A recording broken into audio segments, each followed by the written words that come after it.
This is Beyond the Chutes. Today we catch up, see what's new, and talk about some rodeo bull riding terms. Sam and I are riding for the brand today, BTC, Beyond the Chutes. Sam, how are you this morning? Never better, Doug. How are you? I'm good. I'm good. It's good to get you back on here. It's been a while. Been about a month since we did our last broadcast when we wrapped up the PBR finals. Yep. Seems like we were doing something every day and then uh, got on a hiatus. Then we went on a hiatus. Well, we are back, Sam. We are back. And speaking of being back, hey, the podcast, I don't know if you saw this, Sam, we're on Spotify and we are on Apple Podcasts now. Makes it real easy for our listeners to get to it. And did you hear the new episodes I put out there about you when you visited us here in Taylorsville, Kentucky, and we sat at my kitchen table and we had conversations?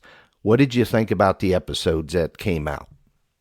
Well, I did listen to the one of them and I thought it was good, but I might be biased. uh, it's just about life story. And I was talking to my brother Mike yesterday, and I said, there's so much you forget about and say, oh, I should have said this or I should have said that. But it is it is a good thing to keep these memories and thoughts in a secure place. Absolutely, absolutely, and that is really what started it all, and kind of our main priority is capturing as much of the memories that we can, the history that we can, and the New York Facebook Rodeo Museum page really sparked a lot of this, and I think both you and I. So good to be able to get on and capture this.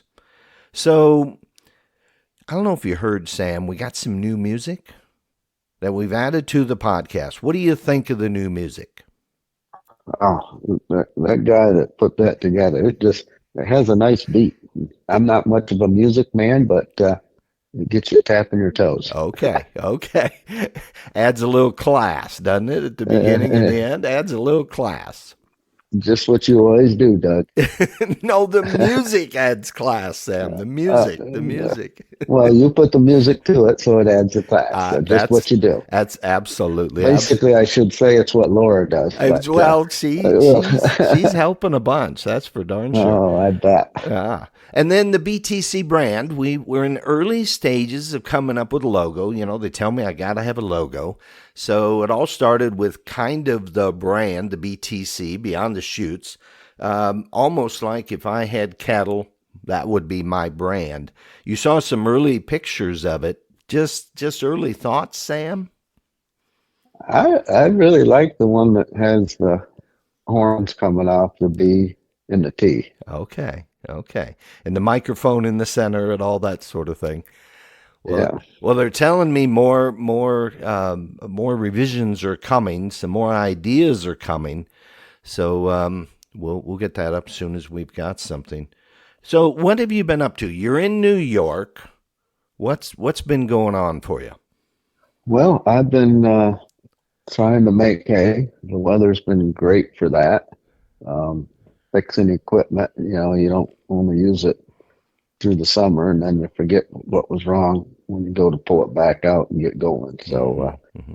it's been it's good. You always want to do more than you do, but we've had good. Haven't got any that's rained on yet. Probably got about 100 acres done, and I thought I was only going to do 150, but I probably got another 100 or so to go. Oh, wow. And other people say, "Well, can you do this for me?" And you can do that. Well, I really don't have much to do, so yeah, I'll do it. Okay. And And then, thank goodness I had a kid that him and another boy came to me when we were rodeo and they were in high school and they were broke and didn't have any money and said, "Can we work for you?" And yeah, being thinking it was a charity case and right. brought them on and ended up being good boys. And the one just was in the union and said he'd had enough for a little bit, and he's actually helping me, and it's Oh, made wow. a world of difference. So Oh, thank that's thank the nice. Lord that I got some. help. Absolutely. That's good. We all need a little help sometime, a little support. Always. Always, always. And last time we spoke, you talked about Carrie winning an award. I did a little research on this. It's the Daisy Award at the Texas Health Center for Diagnostics and Surgery.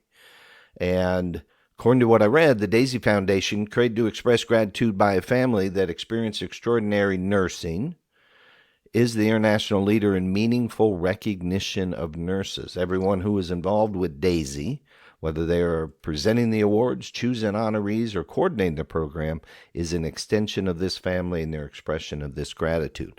My understanding that this award is actually nominated for a patient. In other words, a patient that Carrie was taking care of nominated her. So, congratulations on that, Carrie. Well done.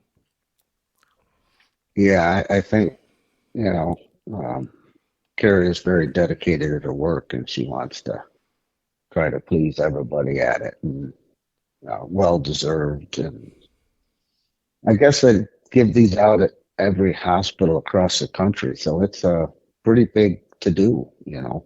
This is So nice. Yeah, yeah, wonderful, yeah, wonderful yeah. And I read a little. achievement.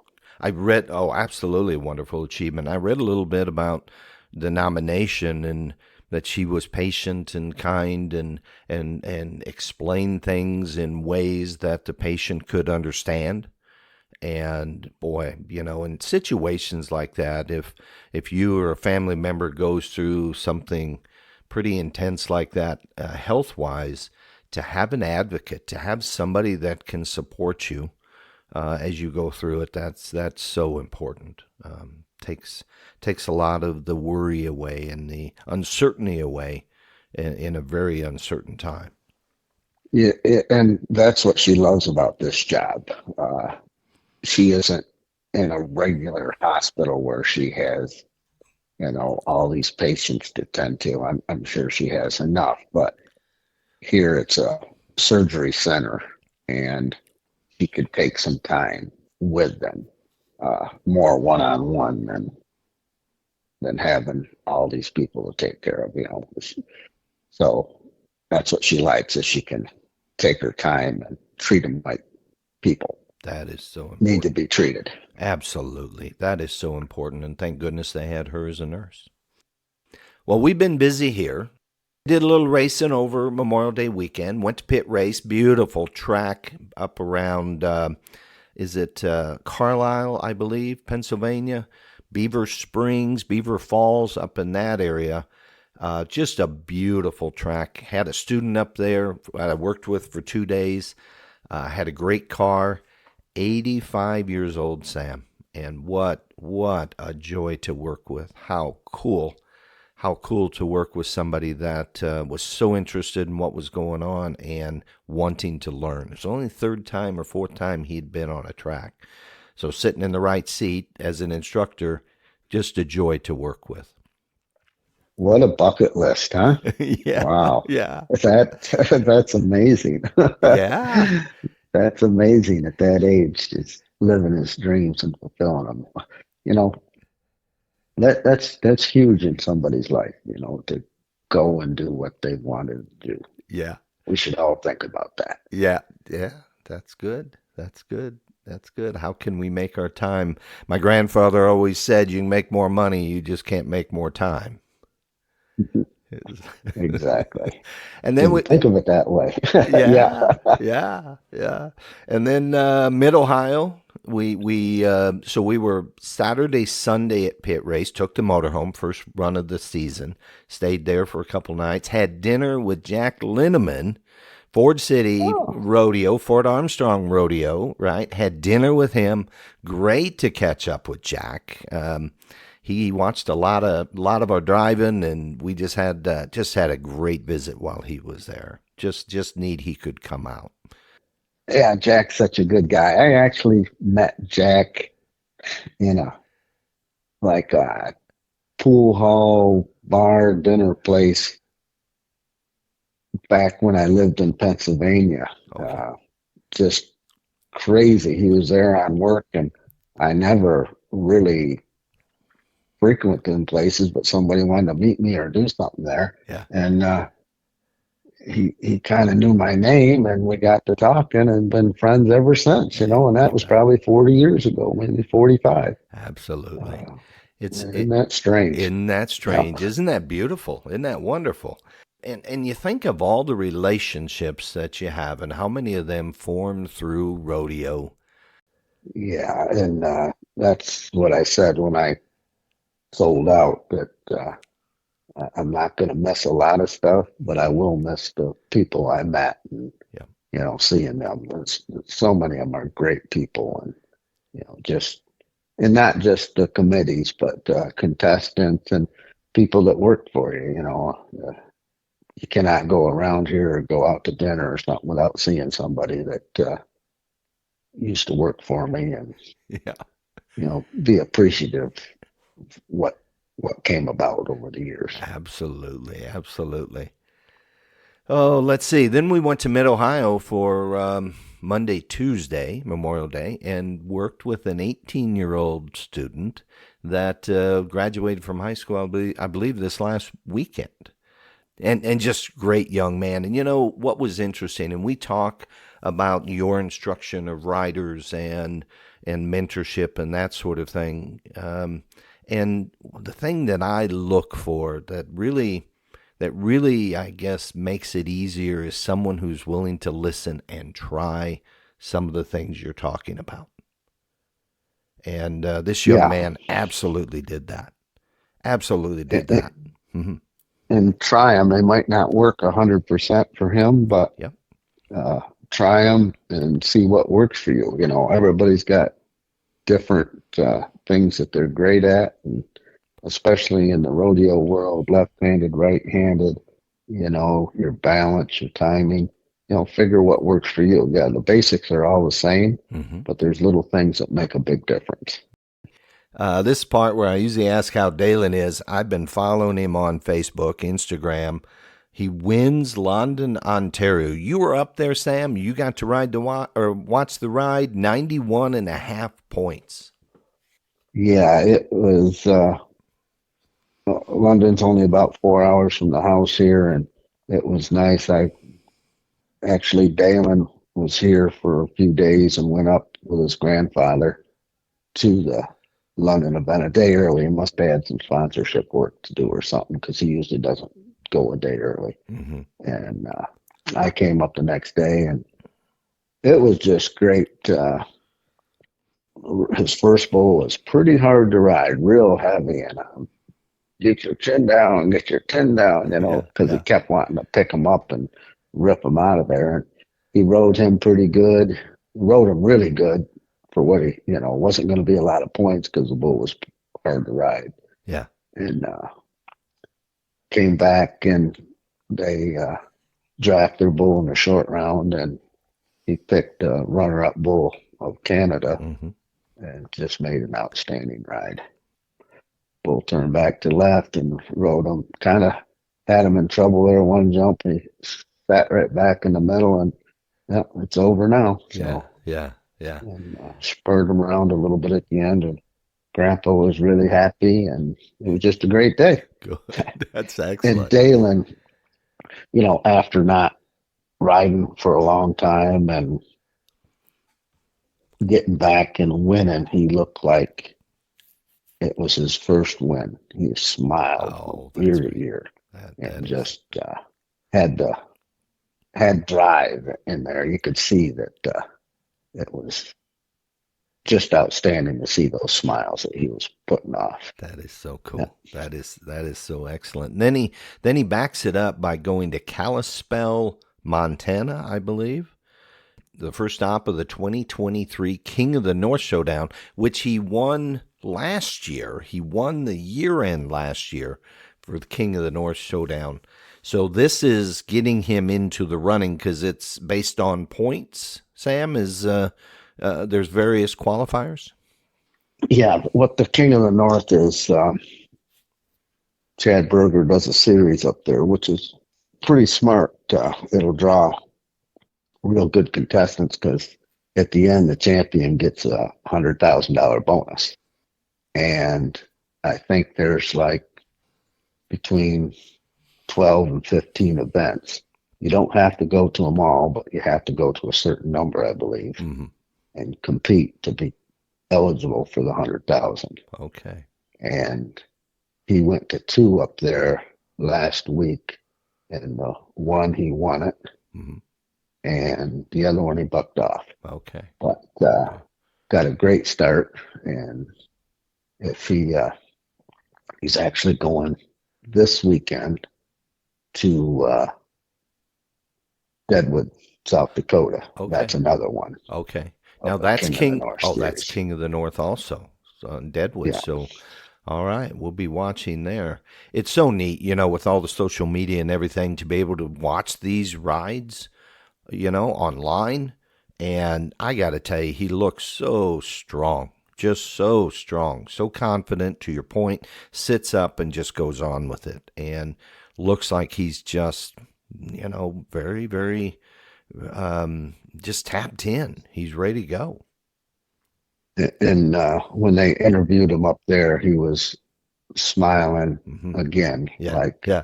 this is And I guess I looked at that for more than other people because Yeah. Yeah. it's your kid. But Sure. yeah, you want to see him smiling and being happy, so he's having fun. Yeah. And if you have fun at what you're doing, you'll win. Absolutely. Absolutely right. We should put that on a T-shirt, Sam.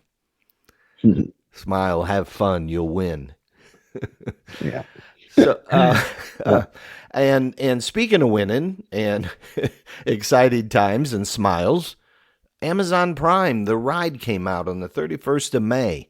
We're through episode 3 right now, and what a great job of connecting the Cowboys to their fans. What a great job. We almost create these images of these roles that these bull riders play and don't think about the lives that they have and the businesses that they're running behind the scenes and the kind of conditioning and mental thought processes they go through. And so far, I really enjoy what I'm seeing. Get to see a little of Dalen's spread and some of these other bull riders, what's happening in their lives. So I know you haven't seen it yet. You are on it. They showed a bit from Nashville during the team's event there, and they showed you and Carrie in the stands. Great job. Just a really neat job. And you were around a bit when they did some of the when they came out and captured some of the footage, Sam. yeah, when they came to Dalen's house and did some filming, I was the gopher boy. If they needed something, I'd go for it and get it and bring it to them. But yeah, they were very professional and didn't at the time. I didn't know what they were doing. Yeah. They didn't fill us Oh, in on really? what it was. They Okay. said they're doing, you know, filming this, and so we didn't. I didn't have. Maybe Dalen did, but I didn't have a clue what was going on. Okay. Okay. Well, they're definitely capturing behind the scenes, which I think is the connection that a lot of people are looking for. What a great way to connect the audience to the individual. And as I said before, sometimes we forget these bull riders are individuals with their lives and their stories and what's going on at the house. Yeah, and that's what keeps Dalen grounded. I think is what he has going on. He gets to work his cows and his dogs, and can go out and actually a neighbor that Eli worked for down there in Texas helped out. He had a heart attack, and I called Dalen one day. I said, "What are you doing?" He said, "I'm over here helping them work their cows." And he said, "I'll probably do this all week for him." Oh, And nice. Nice.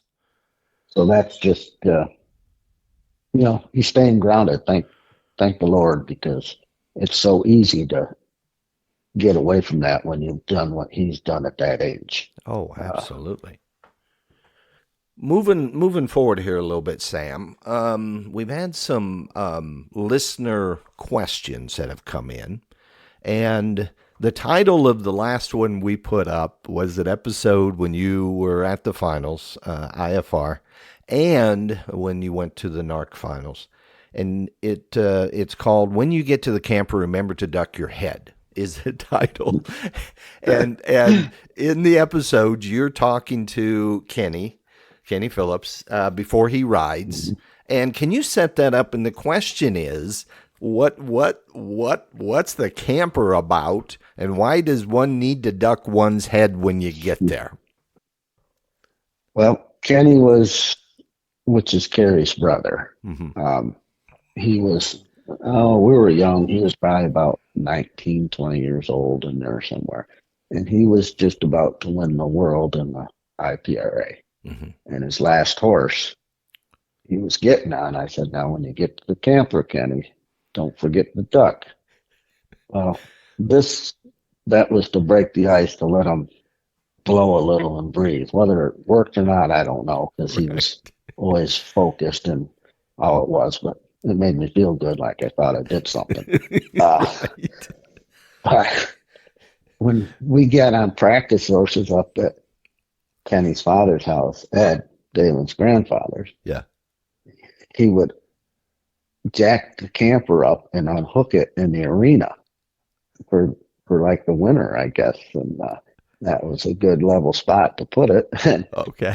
it was right in there when we're bucking the horses. Okay. And it was a camper. It goes on the back of a truck. Oh. So it had the overhang out. Mm-hmm. Yeah. Yeah. Oh, my goodness. And yeah, so don't forget to duck your head when you get to the camper. You don't want to take your head off. Were there any near misses or near hits? None that I remember. I guess the horses were in there so much they knew about it and it didn't matter. But it was just like the first time I seen it, I thought, what the heck is going on here? You dying ain't much of a living. Oh, that's good. Well, they'll appreciate that full story. They'll appreciate that story. Another question, and there's been questions coming up around traveling.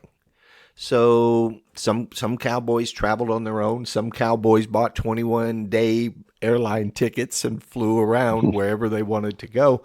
But a lot of time is spent, and maybe back 20 years ago, maybe is a better context for this. A lot of cowboys, rough stock riders specifically, would travel together. So you had a van, you had a car, whatever it may be. And the question that came in is, how did you organize the truck, the van, the car, the load, who's getting in where? Because not everybody got in at the house. You might pick up someone you might leave New York and pick up someone in West Virginia, for example. And the question is, how did you organize the truck before cell phones? Oh, well, yeah, you had,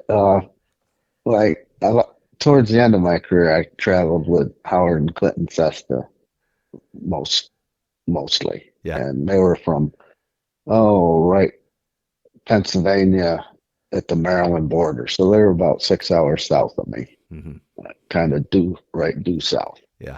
And so we'd get in touch with each other and say, okay, we're going to meet at a truck stop out in, Mercer, Pennsylvania. Okay. That's where we'd meet most of the time, because we'd start out going, heading towards the west. So we'd meet there and, okay, you'll be there. We'll be there at 5 a.m, for example. Yeah. And so that's what you did. And if they weren't there, you waited. If you weren't there, they waited till they couldn't wait anymore, and and then they go. Okay. So it was,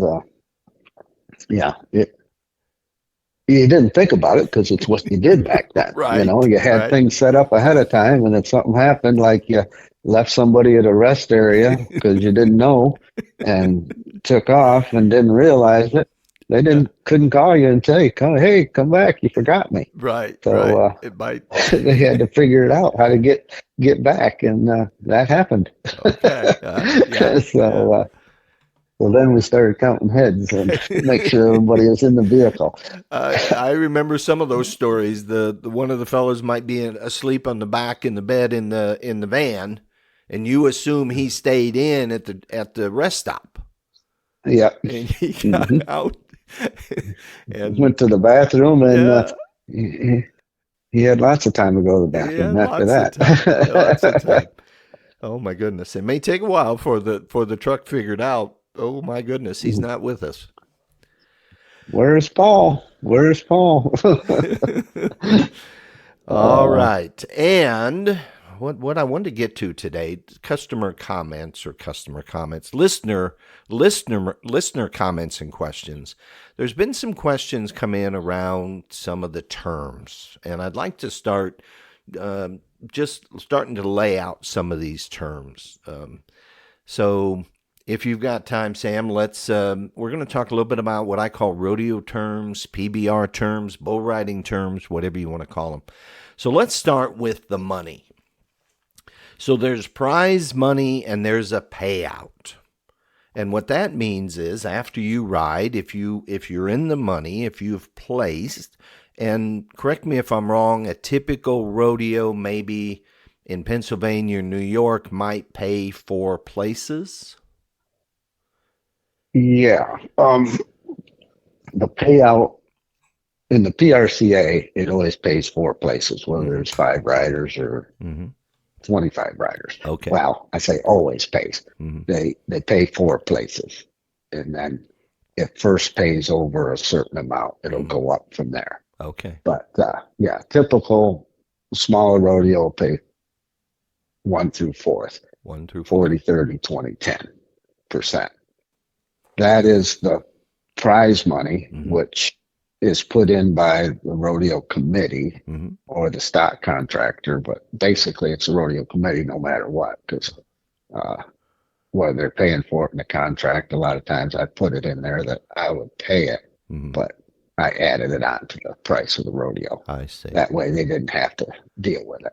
And that added money is published. So if I'm looking at rodeos that I might go to over a few weeks, it'll say $500, $1,000 added money. Correct. And if it says $1,000 added money, Mm-hmm. that goes into the pot first. Okay. Then the contestants will pay an entry fee, which is on a scale from how much prize money's put in. Okay. So if there's 1,000 added, the entry fee might be $60. Okay. If there's 10,000 added, the entry fee might be $250. Okay. It's all scaled out to whatever Mm-hmm. is done. Okay. And then they take all that money together, take off anywhere from 6 to 10% for the sanctioning fee. So Goes this back to the association. okay. So the APRA, the PRCA, the IPRA, they get their cut for the sanctioning. Correct. Okay. And then the rest is divvied up between the winners of the event Okay. Okay. on a scale. Like if it's pays four places, it's 40, 30, 20, 10% for fourth place. Okay. Okay. So then getting into the event, and we've talked a little bit about, you shared when you went to Gary, there were multiple go rounds. So the rodeo, let's say, started on a Wednesday, ran through a Sunday, and they said you're gonna compete in two rounds. What does that mean, Sam? That means you'll compete twice, 2 different days. And like usually if it's, like you said, Wednesday through Sunday, you might ride Wednesday and then Friday. Mm-hmm. And they would pay money each day in each go round. Okay. So And then in the PBR, they typically have two or three long goes or rounds competition, and then they'll take back the top 10 or top 12 into what's called a short round or a final round. yeah. So what they do if it's a two go round, event with a short go with Mm-hmm. the top 12. Mm-hmm. They'll take everybody's scores of people that rode twice, they'll add them up and say seven people rode two bulls. Well, Mm-hmm. they automatically go to the short round because their total is higher than anybody else's. And if then they might take the next five point wise. If Mm-hmm. you're Oh, 93 points, you'll come back and get in the short round. okay. Uh, so they'll take the next five highest scores, and those 12 people will compete in what we call a short go round. Okay. And that determines who's the champion for the weekend. Their points are added together on every bull that they ride, Mm. and the highest one on the the 2 rounds plus the short go is your champion. Okay.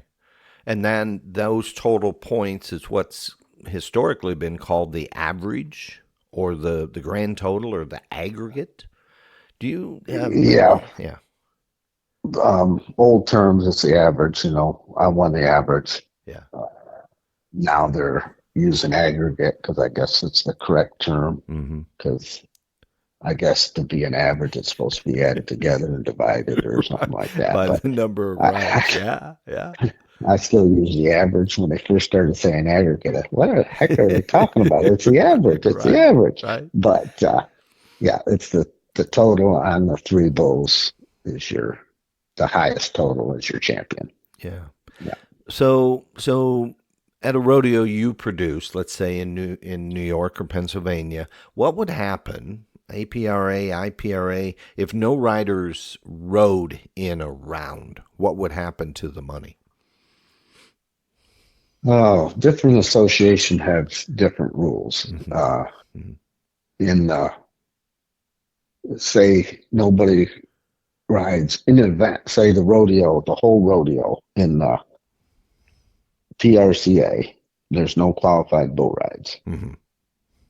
at that rodeo. The money is split back up between the contestants. All of the contestants buck off Uh, 1 second, ride yeah, for 7.5 seconds. you get the same guy that bucked off of 1.2 seconds. Okay. Uh, they'll take out their sanction fee and divide it up between the rest of everybody that was entered in that rodeo Okay. and divide it evenly.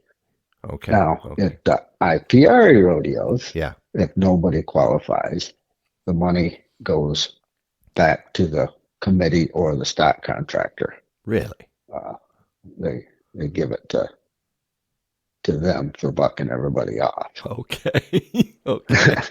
Did that ever occur? I mean, you put on a lot of rodeos. Did that ever occur? Yeah, It did. it has. I didn't like it. I Hmm. like the money. Don't get me wrong, Yeah. because you know, but my my job was to sell tickets for next year Yeah. and Yeah. entertain the crowd, and they love it when they ride. Right. And Right. my theory always was, I wanted to ride 30% of Okay. bulls. Okay. So if there was 10 riders, I wanted to have 3 rides. You bet. Because when you listen to the crowds, it's when they ride, they love it. Absolutely. And you know, uh, so that was my goal. Like, Okay. every performance, I wanted to ride 30% of the bulls. Okay. Didn't always happen. A lot of times it didn't happen. Right.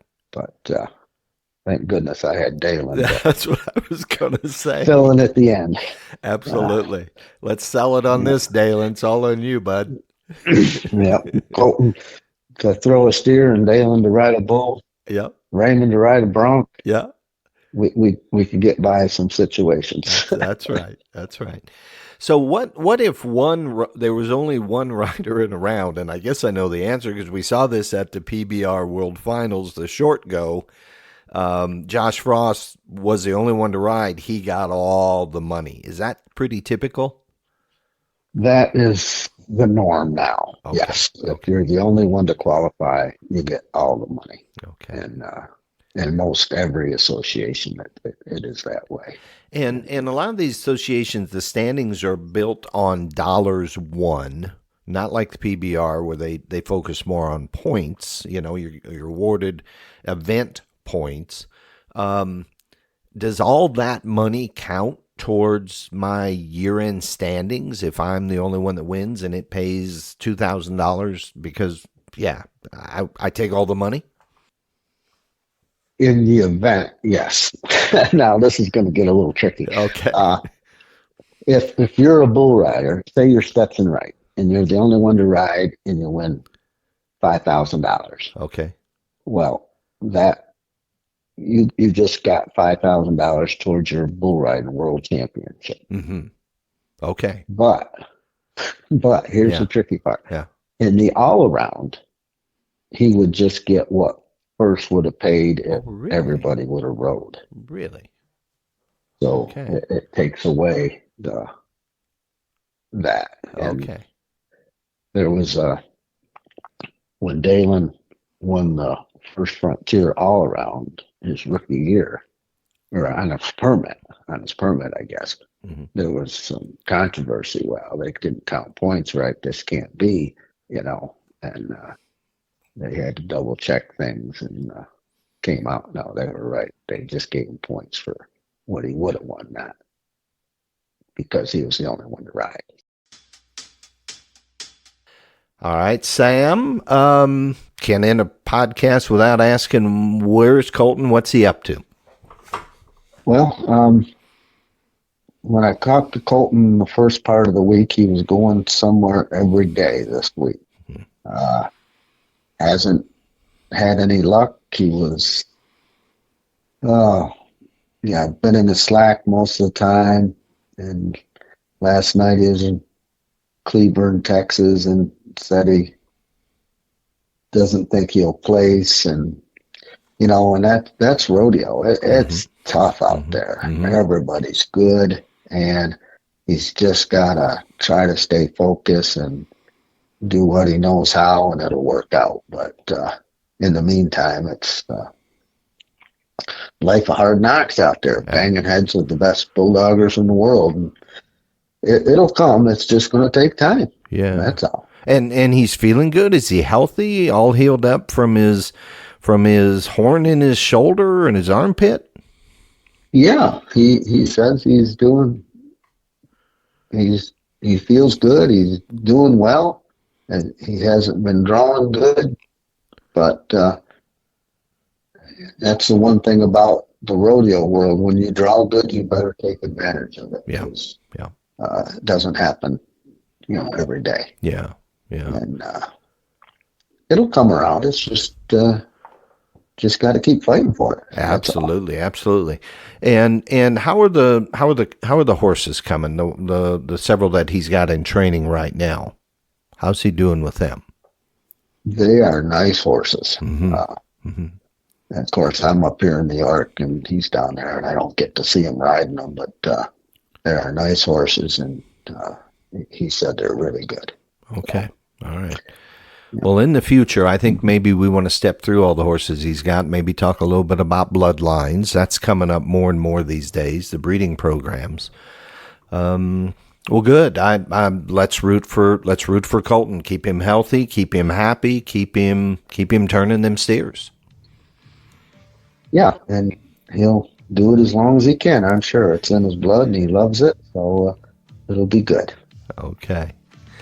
Anything else, Sam, before we say goodbye? I think we covered a lot, Doug. We certainly did. And I hope that you enjoy our podcast as much as Sam and I enjoy doing it. If you do, please share it with your friends. Help us spread the word. To make your listening easier, you can find us on Spotify and Apple Podcasts. Search for Beyond the Chutes and follow us. Remember, check out the New York State Rodeo Museum Facebook group page and become a member. This is Beyond the Chutes. Until next time, this is Doug Simcox and Sam Swearingen. Thank you for listening.